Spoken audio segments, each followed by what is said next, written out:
wish list. I mean, there's so many superstars that have interesting lives. I'd love to talk to Springsteen. I think that would be pretty cool. It would be crazy if you just... Ralph, I turn off the microphone for a second and just dives in and just tell you, like, you were nail on the head, man. Yeah, right. Before we start recording, I really did kill all those people. It's crazy. How you knew, man? I didn't know that you knew I was such a murderer. Okay, let's record. I'm just shell-shocked before we get into it. Most of the murders were people who didn't have a good interview with. That's right, yeah. Good luck to you. One guy did a podcast and I choked him with his own mic cord. Paul McCartney, I think, would be cool to interview. Yeah. He's a guy who's lived the life, right? He's been through everything. And who else would I like to talk to? That's it, just those two. No, I mean, anybody. I mean, I think most people, and I found this true with the Ralph Report when I was doing that, I do quite often as I can, try to get interviews with people who just have lives. You know, one of the most interesting interviews I think I've done was the guy who used to be in charge of moving luggage around at a major metropolitan airport. Yeah, because there's a bout there where you're just interviewing, like, just email me if you have an interesting job and let's talk. And I found that there's almost everybody's got an interesting life. You know, if you know what questions to ask, people are inherently interesting. And if you're curious about them and you start a conversation, you'd be surprised what you can get out of them. I talked to a guy who was a window washer. And most people would say, how can you make an interview out of a guy who's a window washer? But then we found out, you have no idea what this guy used to see through the windows while he was washing. Literally. And there were women who would wait for him to come by and then put on a little show while he's washing the windows. I mean, fascinating stuff that you wouldn't ordinarily think automatically, oh, that's an interesting interview. Yeah. Gotta ask, I'm a huge comedy fan, but Eddie Pence had never crossed my path. He's great. He's a great find for the show. How did bring him on board come about? So weird. Eddie and I, Eddie is my sidekick on the Ralph Report, for those who don't listen. Eddie is a stand-up comedian who has, to be honest, and he'll admit it, has struggled. You know, he's had some highs, had some lows, but he's a hard-working journeyman stand-up comic. And this is going to sound shitty, but it's true. When I started doing the Ralph Report, I used to do it by myself. And people started saying, this is great, this is fine and all, but you're much better when you have someone to bounce stuff off of. And I sort of recognize that that's a strength of mine, but I already did that a lot on the radio. I do it with Kevin Smith. I thought maybe this one I should do by myself to make it different in tone from other work that I've been doing. That would be more interesting for people. People said, no, we're not interested in that particularly. They said, we want to hear you talk to someone else. So I said, okay, I can't really afford to pay someone a lot of money, and I need someone who doesn't have much of a schedule and not too busy because I record this thing at all strange hours, and I need someone who I know and like well enough to work with. So there was a certain criteria of things that had to be met, and the only person I could think of who met that criteria was Eddie. Because Eddie's a stand-up comic, which meant that if he was working, he was working at night, so he had his days free, so I knew he was available. I knew I liked him and we got along because he used to hang out, and still does, hang out at the Hollywood Improv, famous comedy club in Hollywood, which is where Kevin Smith and I do Hollywood Babylon almost every week when we're in Los Angeles, when we're not on the road with the show or whatever, because we do it in front of a live audience every week. So we usually work there, and after every show I would come out and Eddie Pence would be hanging out in the bar, and he doesn't drink. It's weird. But so cream to meth. Yeah, we made him drink that. So we would hang out after the show, we'd chat and stuff, so I always thought he was very likable, and I said, this guy would be good. But I didn't know him that well until I started doing this show, and then I found out he's really weird. Which is even more interesting, because I think the audience can hear my genuine shock sometimes where he says, yeah, I don't eat pickles. I'm like, why do you have a hard and fast pickle rule? Who has that? So I'm getting to know him more and more as we do the show together, and he's got a lot of problems. The duality of the two of you is just fantastic. I'm often just slack-jawed when I hear from him. He's got a nut list, and they're all ranked, and apparently cashews are way in the bottom, and pecans are even lower than that. I mean, who has a list of nuts? Who bothers to list their nuts? You eat a nut or you don't eat a nut. You don't make a list. Who does that? No, absolutely. It's the nice part about the Ralph is you're more honest with the audience too. You're blunt and you don't hold anything back, which is great for you too. Well, you find out here's the thing. I lost my job at the end of the year, and I said to my wife, how am I going to earn, you know? I got a kid to take care of. I talked to some other radio stations in Los Angeles, and there weren't a lot of opportunities at the moment. And I got let go just before the holidays, and I'm literally like buying toys for my 8-year-old daughter and thinking, what's my toy budget this year? Because it's different than what it was previous years. I don't know how long this has to last. And I said to my wife, I don't know how I'm going to earn right now. It was a bit of a panic. And then I said to her, but you know, I've done almost 20 years on the radio, another 8 years with Kevin Smith, and everywhere I go, I meet these amazing people who say, I like what you do. I said, maybe I don't need anyone to give me permission to go to these people and serve that audience. Maybe I can create some sort of direct connection between them.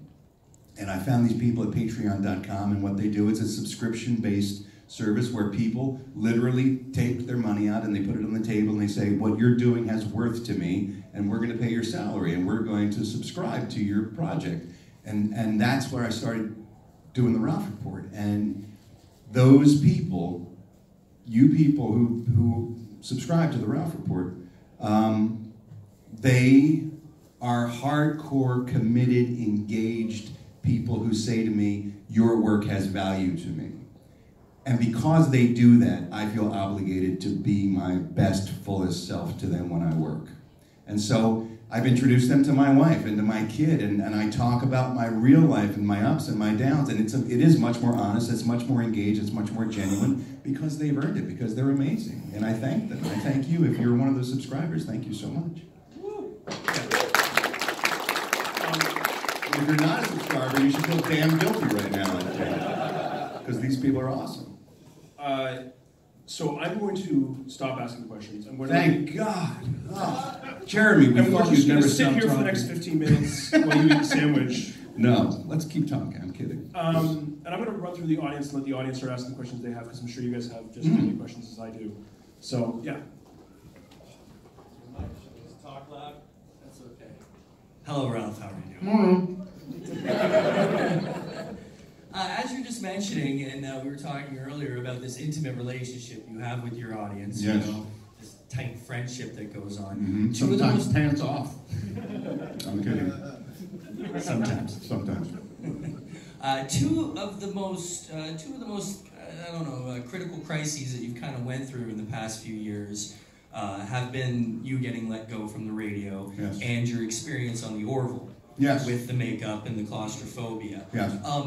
You got quite in depth sharing that with us, those experiences. Is that therapeutic for you? Does it help to get that stuff out, or are you nervous of how your audience might receive this? Because obviously, when something doesn't go successfly, you don't feel great about it, right? There's no, you feel awful about it. Yeah. So but I think that is, I don't know how to make any sense out of it, but for me, personally, I think that is the most, that's where the commonality happens. That's where people really start to recognize that we're all in the same boat, you know, because we've all had those moments. We've had horrible moments where things go terribly south.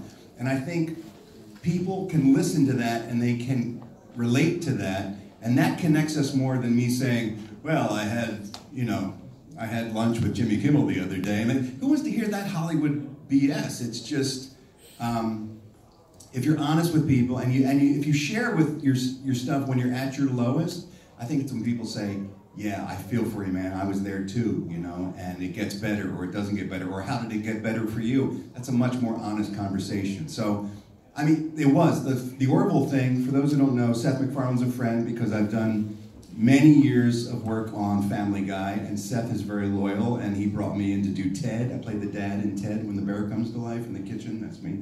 And A Million Ways to Die in the West. And every time Seth has a project, he includes me.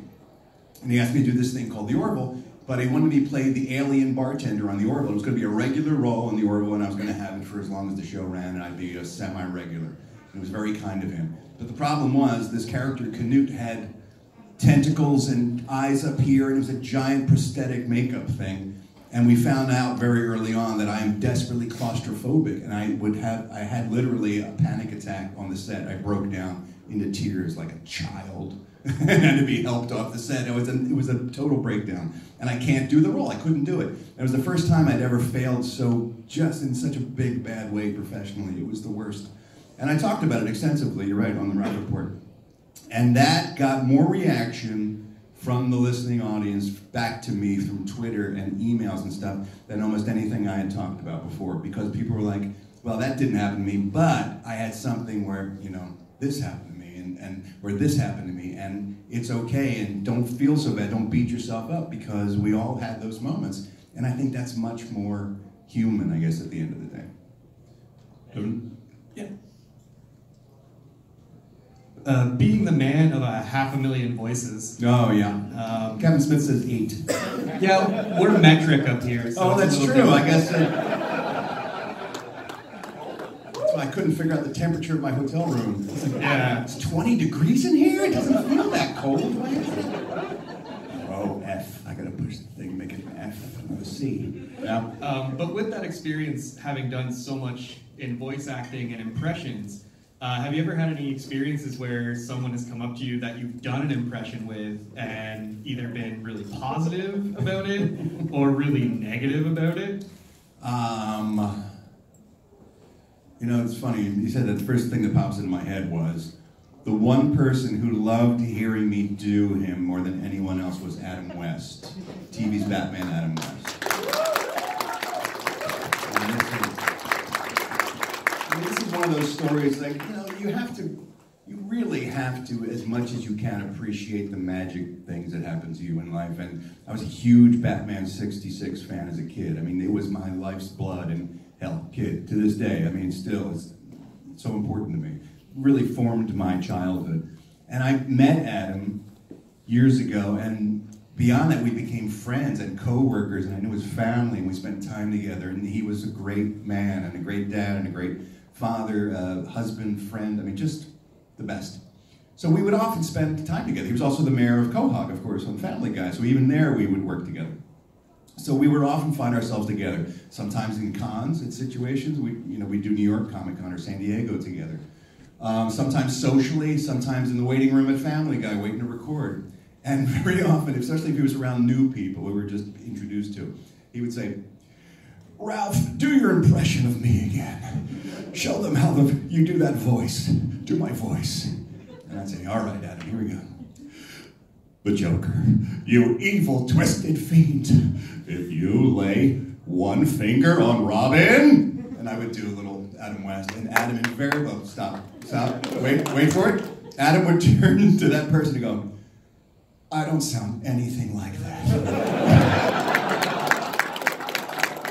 It would set me up time after time after time to shoot me down in front of people, and it just made him laugh, and it made me laugh, because I knew what was coming eventually, you know? I got it, I'm not that dense. Eventually I caught on, and like, all right, here we go. Some days you can't get rid of a bomb. Yeah, I don't sound anything like that, he would say over and over again. So Adam got a kick out of the fact that I would do him. That came out wrong, I'm sorry. I apologize for that. Years ago, you talked about you had a Batman cave that your mother made you when you were a child. I wondered if you'd ever do like do you still have it? I don't, sadly. Oh, I really, could you post up some pictures of it sometime if you still have any or anything? I'd really love to see this thing. I grew up at a time where not every moment of a child's life was documented. It's amazing now. My kid's 8 years old. If she takes a dump, my wife gets the camera out and she starts taking pictures. Her life has just been documented more than Churchill's life, or like historical characters haven't been this followed. I don't even know if we even took pictures of it back in the day. If we did, they were like Polaroids or something that went by the wayside. But yeah, my mom was. It's a beautiful story. I love that story. My mom, who has passed on, was a very doting lady, and I was a big Batman fan, obviously. And I grew up in the 70s where there was a thing called Migos toys. You guys know the Migos action figures? Oh, yeah. I had all the Batman Migos, naturally, and they came out one Christmas with the Batcave playset. And my mom looked at it. I asked Santa for the Batcave playset. And my mom looked at it and told me after the fact, she's like, that looks like crap. I wouldn't have my son play with that. That's not a good enough Batcave for my boy kind of thing. And I didn't know this, but unbeknownst to me, she had taken 2 large cardboard boxes, about the size of, I don't know, what's that, a meter up here? About a meter wide, about a meter tall, 2 of them, one on top of the other. And she spent so much time, this is of course out of my knowledge, putting it together, but she decorated the top box to look like Wayne Manor. And she made little furniture, and she had wallpapered it, and she built this little sliding bookcase that she had taken pictures from the Sears catalog of books from real bookcases and glued it onto it so it looks like a bookcase. And then it slid to one side, and she had 2 curtain rods that went down from the top box to the bottom box. And the bottom box was the Batcave. And she put a linoleum floor in the Batcave, and she put a flap where the Batmobile could drive in and out, and stapled crumpled newspaper to the inside of the box, and then spray painted it gray to look like it was walls of rock on the inside. I mean, my mom could have worked for ILM in terms of like the magic special effects she worked on building this thing. And so that was the Batcave that she created for me, and it must have been, I don't know, 5 feet tall, and that was my playset that she made for me, because that's how much she cared. So I often think of, when I think of doting parents, you know, my mom was certainly one of those, and she fostered my imagination and my love for television and that character, and she was always very supportive of my choices to get into entertainment, so I always think of that when I think of her.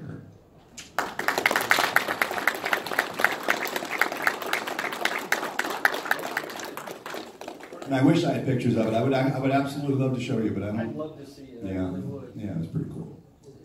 Yes, hi. Hi again. Hi there. I was just wondering what inspired you to create Batman 66 meets the Green Hornet. Yes. Did anyone read Batman 66 meets the Green Hornet, the comic book that I wrote? Well, obviously, as you can tell, I'm a diehard 60s Batman fan. And I got it. I'm so lucky in terms of my friendships in the entertainment industry, obviously. I mean, Seth MacFarlane being one, and then Kevin Smith being also another patron saint of mine who's amazing to me and includes me in everything that he works on, and we love working together. So DC Comics reached out to, well, I guess here's what happened. For a long time, there was no Batman 66 merchandise, and there was no real mention of it in the DC Comics universe because there was a big legal battle going on between Warner Brothers, who owned DC, and 20th Century Fox that owned the series, the TV series, and the Batman 66 movie. So until the lawyers could get together and decide how everyone got paid out of that, no one really did anything with it. Then there was this miracle breakthrough, and I'm just so glad Adam lived to see this moment, but they settled their legal differences, and suddenly there was a glut of Batman 66 stuff out there, merchandise and t-shirts, and they released the series on DVD and Blu-ray finally after years of it not being available. So it was a real sort of golden age for 60s Batman fans. And so everyone was trying to cash in some way, and DC had started a line of Batman 66 comic books. And it was, Jonathan Case was working on it, and who are the other guys? Jeff Parker was writing a lot of issues. And so they thought about the series, and there's a famous series episode where Batman meets the Green Hornet. Batman and Robin meet the Green Hornet in Kato. And for a lot of people, that's known as sort of like the first real superhero crossover on television, even in movies. I don't remember it happening before then. And so DC said, let's write a sequel to that episode since we're doing the Batman 66 line now in our comics. And Batman was owned by DC. Dynamite owned the Green Hornet comic book license. So they contacted them and they said, yeah, we'd be on board. We can combine the franchises. So everything was in place, but they didn't have anybody to work on it. And so DC thought about Kevin Smith, because Kevin had written Batman before with Cacophony and Wide Gyre. And he had also written a never-produced screenplay for a Green Hornet and Kato movie that was never made, that Dynamite took and then made a comic book out of. So literally he had written both characters, and everyone involved said Kevin Smith would be the perfect choice to write this for us. So DC calls up Kevin Smith and says, would you like to write Batman 66 meets the Green Hornet, the sequel to that famous episode? And Kevin says, I would. He said, but that's not really my Batman. I know it, of course, but I don't really know it that well. Can I bring on board my friend, who I do Hollywood Babylon with, Ralph Garman, because he knows more about Batman 66 than most people ever could. And DC Comics said, can he write? And Kevin said, of course he can write. He can write. Of course he can write. Can you write? I mean, one of those moments where he committed me well before he knew if I could write comic books or not. And so they said, okay, yeah, well, you can co-write it with him. So Kevin said to me, we're going to co-write this thing. He said, I don't really have any ideas for it. And I said, I've been waiting my whole life to write this. Let me do this, Kevin. So I wrote out an outline and I gave it to Kevin. He's like, yeah, this is pretty good. And I said, well, let me just write the first issue, and then I'll give it to you, and if you have any notes or anything, we'll change it. He said, all right, great. So I wrote the first issue and I handed it to Kevin. He's like, no, this is good. I was like, no notes? He goes, no, this is good. So I wrote the second issue. I gave it to Kevin. He's like, yeah, this is good. I said, yeah, son of a bitch, he's a genius. I'm doing all the work. I'm writing the comic book. And so I ended up writing all 6 issues of Batman 66 Meets the Green Hornet. And Kevin's name is still on there as writer. And Kevin said, should I not? And I was like, no, you got us the gig. This is absolutely a partnership. You opened the door, and I'm just the guy at the other end of the process. And he did read it, and if he did have any notes, once in a while he'd come up with an idea, we'd incorporate it, but it was mostly my baby, because it was like, I don't know, it was like superhero fantasy camp, you know? They have these things like rock and roll fantasy camp where you pay a certain amount of money and you go up and you get to play with real rock stars and pretend like you belong there even though you don't. That was like writing Batman for me, was like, I get to put words in Adam West's mouth. I mean, that was the moment I've been working towards since I was 5 years old. So it was one of the great joys of my life, was writing that comic book and writing the sequel to that episode. And luckily, the critics liked it and it sold real well and it was a real success. And people say, would you ever do another one? And I'm like, absolutely, but it'd probably have to be Batman 66 again. I think it's the only thing I'm qualified to write, quite frankly. Hi, Ralph. Hello. Speaking about your emotional connection with your fans and whatnot. Yes. Are you going to ask me for a kiss? Maybe. All right. Maybe. Get on up here. Depends on how this goes. So 6 or 7 years ago, I was in a terrible place, and I had lost all hope. I know comedy make with the yucks, but listening to Hollywood Babylon and the heart and soul that you and Kevin both brought to it gave me hope for humanity that I had lost. So first of all, thank you for that, because I might not be here today if it wasn't for discovering you guys. Thank you. And also, speaking of long-form interview, would you ever sit down and write an autobiography about your life? Me? Yeah. No. Why not? I think, no, it's not that I don't want to do the work. I mean, get a ghostwriter, he said. I'm not that lazy. I mean, I could write the book. I wouldn't assume that anyone would want to read it. I mean, well, you're very kind. No, there's 14 of you here that would read it, and sales would not be good. No, I think that's better reserved for people who have lived larger lives, who have accomplished more things than the likes of me. I mean, I've been very lucky and I've done a lot of different things, and it's been a very fun ride, and I have no complaints, but I don't know if it's really autobiography worthy. Maybe. We'll see. Maybe a little closer to the end. You also said you weren't accomplished enough to speak with Rob Paulson. That's true, yeah. Jay brings up a good point. I did an interview with Rob Paulson recently, the voice of Yakko from the Animaniacs and Pinky and the Brain, and people have been suggesting for a while that we got together, mostly Jay, and he said, you guys should talk. Rob's got a podcast, I've got a podcast. And I would often say, I have no business talking to that guy. He's like at the top of his industry. I do silly voices on Family Guy, basically. I mean, he's better, he deserves a better guest than that. And we did end up talking and had a great time and became good friends. So I guess maybe I do sell myself short sometimes, so we'll see. I don't know. We'll see what the next chapter is, but I don't know if it's going to be a book about my life or not. It sounds so arrogant to say, I'm going to write the book of my life. Shut up. I mean, because I know I often feel that way when I see people write books about their lives. You know, oh, Lindsay Lohan's going to write her own book. Shut up. Who cares? Lindsay Lohan. That's what you call your book that. Call your book Sniff Sniff. I'm going to beef it again. All All right, so we got time for one more question. One more question. Oh my And I goodness. have just been discussing the food that you made Pensy during the live show, so that's. Oh, okay, all right. Yeah, That wasn't my question. Oh, I was just going to ask you, we don't have access to DC Universe up here yet. really? Really? It's on the internet. I know. Did they close the internet in Canada? It's geolocked, really? Yeah. That's insane. Why would they do that? It's Canada. They don't like money. It's Canada. Not enough money? Well, you got to pay for it in the States. I assume you can pay for it in Canada, too. That's crazy. It's a licensing thing? That's a shame, because that's a really cool thing you guys are missing out on. Sorry. I hope you get it soon. Yes, you're saying DC Universe. Yeah, well, I was just going to, you mentioned that you've got a show on DC Universe. Yes. If you wanted. Yes, I would like to talk about that because it was a lot of fun to do. DC Universe reached out to me and said, we've got an idea for the fact that we're going to be streaming the majority of the DC Universe movies. Yikes, indeed, yes. But the early good ones, mostly. No, I'm kidding. But like Tim Burton's Batman and Richard Donner's Superman and that kind of stuff.